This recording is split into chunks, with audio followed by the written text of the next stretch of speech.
Tumakbo pero hawak niya ang kamay ko.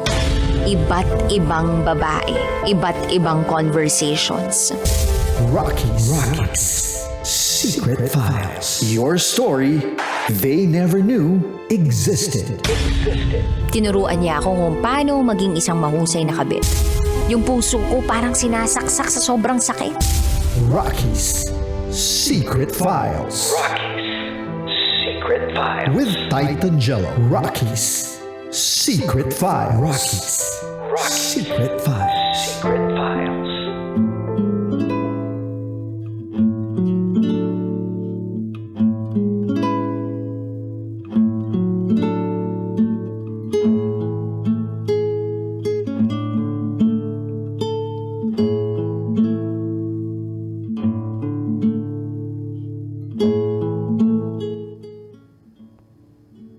Mga kabisyo, napakinggan natin ang kabuwang storya ng ating letter sender sa Secret Files. Paano kabisyo kung ikaw ay may taong minamahal? Nagkaroon kayo ng anak. Pero, imbis na babae ang pagtalunan ninyo, lalaki pala ang puputol sa relasyon ninyo.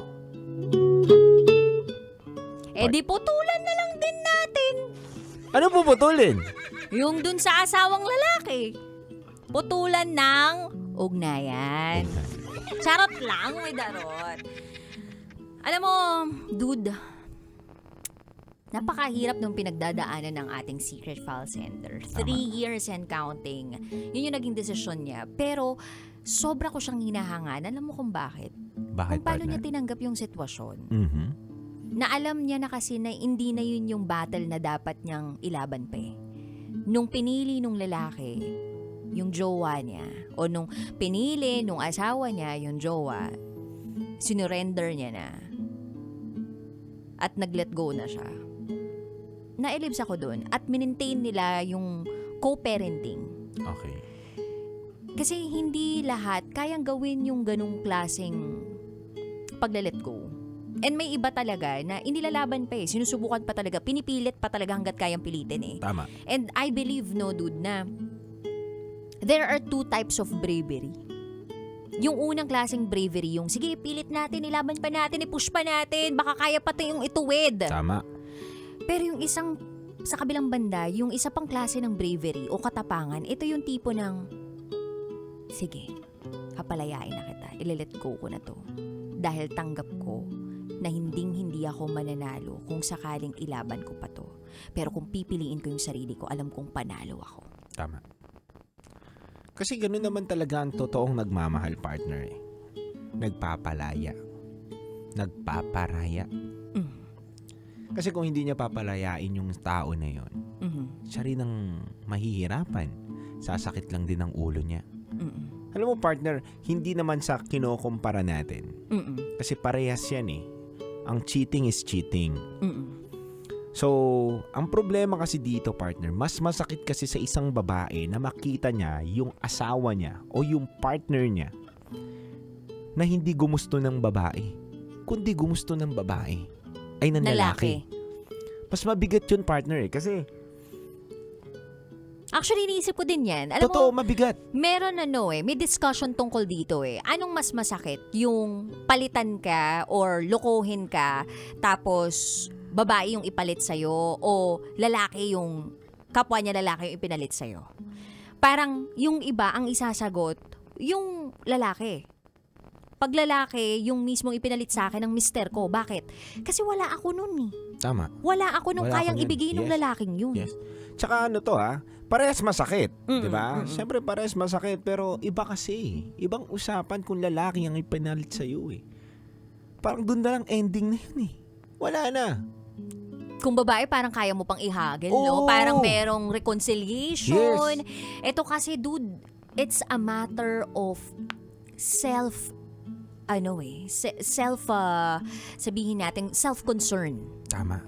Hindi siya yung tipong problem within the relationship. Ito, self-relationship to eh. Parang relasyon mo sa sarili. Relasyon sa sarili ng mister mo, yung pinaglalabanan niya. Kasi yung Tama. identity niya, yung Identity. nakasalalay dito eh. Tama. Hindi naman ito yung parang na babae ako kasi yung ego ko finifeed ko. Hindi eh.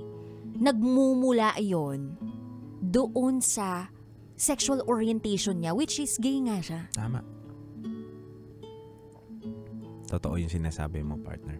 Kaya nga hindi matanggap talaga ng isang babae na magkaroon sila ng partner na gano'n. Hindi tayo against doon sa gender nitong guy. Mm-mm. Kung ano yung sexual Orientation. orientation niya. Pero ang unfair kasi yun eh. Mm-mm. Doon sa isang babae. Mm-mm. Ito yung nararamdaman ng isang babae doon. Bakit hindi mo sinabi sa akin? Bakit hinayaan mo pang magpakasal tayo? Totoo. Bakit hinayaan mo magkaroon tayo ng anak Mm-mm. na hindi ka naging tapat sa akin? Totoo. Sana una pa lang, naging tapat ka na eh. Mm-mm. Sana sinabi mo na, medyo tagilid ako Mm-mm. pero gusto ko makabuo ng pamilya eh. Mm-mm. Marami rin namang ganong Totoo. gay eh. Na nagiging tapat sila una pa lang. Mm-mm. Pero bakit hindi niya ginawa? Ibig sabihin, doon pa lang, nung una pa lang sila nagkita, pagtataksil na kagad yun. Yung nainisipan niya na itatago ko yung lihim ng pagkatao ko, pero gugustuhin ko siya. Tapos magbubunga pa ng supling. Mm-mm. Tapos bigla akong aalis. Mm-mm. Wait lang. Dude, sa kabilang banda, Mhm. tingnan din naman natin yung parte na baka gulong-gulo pa siya sa identity niya.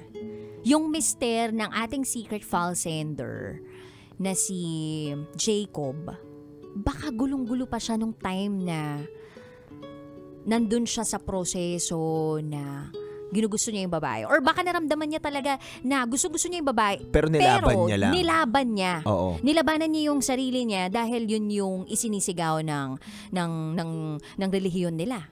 Mhm. Dahil yun yung nararapat. Dahil yun yung tama na sinasabi ng iba.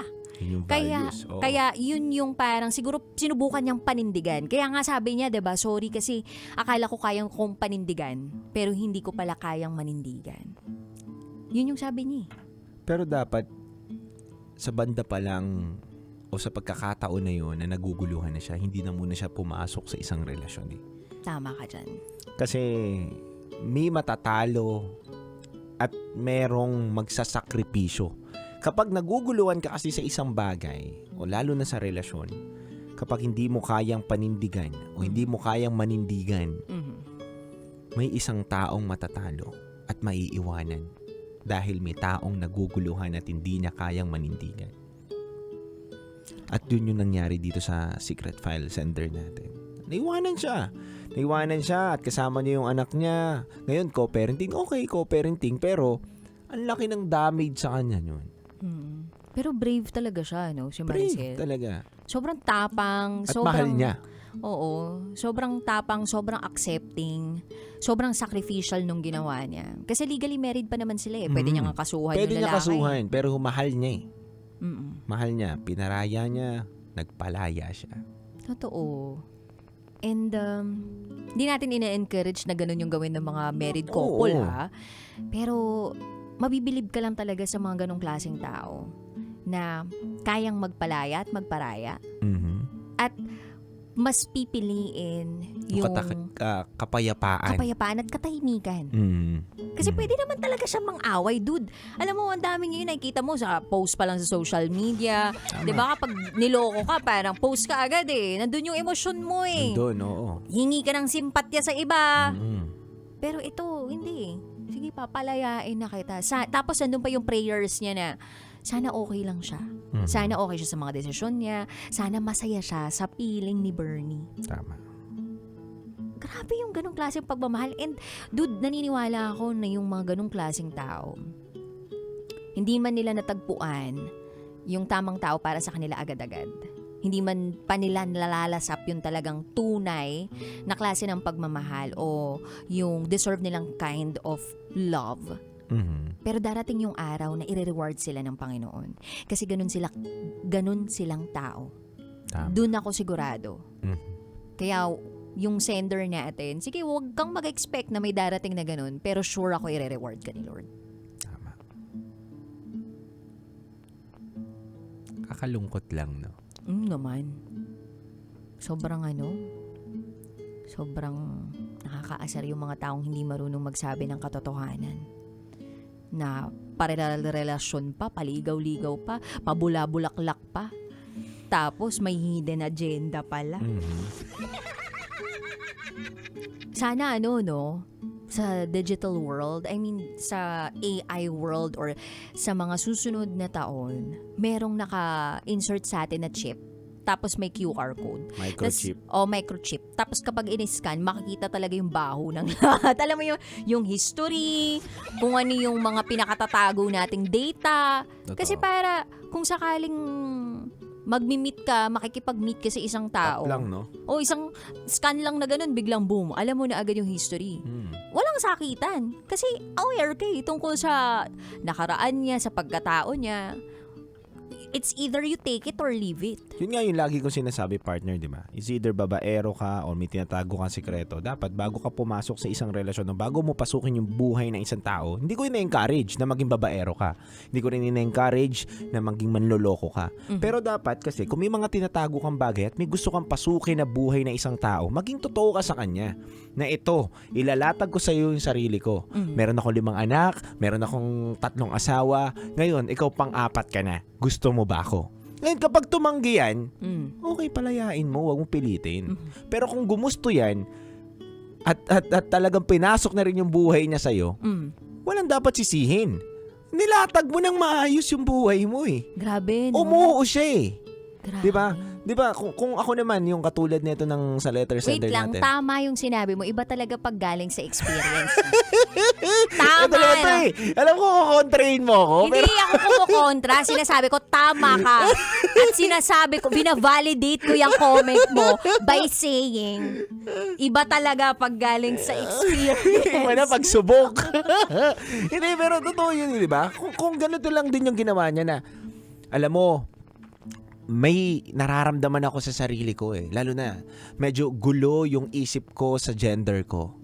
Hindi ko alam kung bulaklak ba gusto ko o bola ng basketball ang gusto ko o yung basketball player pala yung gugustuhin ko. Ano ba talaga? Naguguluhan ako pero type kita eh. Diba? Type kita eh. Gusto kita. Okay lang ba sa'yo magmahal ng medyo tagilid? O si Lais kung tatawagin?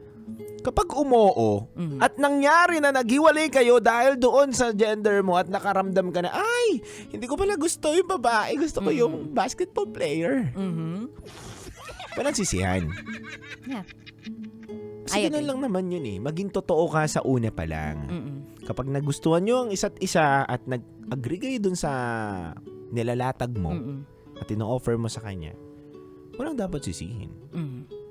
Pero dude, dapat din, kung nasabi mo na yung katotohanan na yun, kung sakaling may naramdaman ka agad na parang, oy, parang hindi na talaga to uubra para sa akin, maging totoo ka na lang din. Tama. Sabihin mo agad-agad, right away, hindi yung patatagalin mo pa Tama. yung panahon para sabihin mo sa kanya yung katotohanan o antayin mo pa na mahuli ka para magsabi ka ng totoo. Kasi Tama. sa umpisa nga nakapagsabi ka ng totoo eh. May bravery ka to say it right away. Tama. Dapat consistent yung bravery mo na sabihin din sa kanya yung katotohanan sa bandang gitna kung saan dun ka na talaga naguguluhan at meron ka ng desisyon sa utak mo. Totoo. Na 3% na lang bibigay na ako, ha? Yan! Ganon, no? Ganon. Nasa mabuting pag-uusap sa pagiging totoo mo lang Mm-mm. The truth will set you free. Totoo. Tsaka ang sarap talagang mabuhay na wala kang itinatago. Tama. Ano ba naman yung doon ka sa parte ng, piliin mo sa buhay mo na maging totoo ka lang nang sa gayon, hindi ka nakakasakit ng isang tao at Tama. more so ng anak ninyo. Tama. Yun. Totoo yun. May batang involved eh. Dapat, Kawawa eh. oo, dapat yun ang iniisip nyo rin palagi kapag may mga bata nang involved. Hindi na yung mga sarili ninyo eh. Kundi yung bata na. Paano ba lalaki yung bata? Ano ba yung makikita ng bata? Tsaka yung, minsan yung self-sacrificial talaga eh. Kasi kapag nagka-baby na kayo, di ba, normally, ang ano mo dyan, self-sacrificial ka na eh. Yung tipong, sige, magsistay ako para sa bata. Tama. Sige, susubukan ko pa rin ayusin, manindigan sa desisyon na meron ako para sa bata. Subukan ko talaga to. Yung ganon, yung gagawin mo lahat para mabuo pa rin yung pamilya ng bata. May ganon eh. So anyway, baka iba yung mabuo sa inyo, bata ulit. Kaya ingat na. Ingat na. Ayan. Anyway, Kabisha, if you wanna share secrets, share to us, raketera@gmail.com. Kami po'y magbabalik para sa programang Top Secrets. Kasama mo ang Basa Princess, DJ Raketera. At kasama nyo rin po ang titindig sa mga pinaglalaban ninyo, DJ Titangelo. At kayo'y nakatutok sa 90.7 Love Radio. Kailangan pa bang i-memorize yan? Basic! This is Maricel's Secret File. Metro's #1 Love Radio. Basic!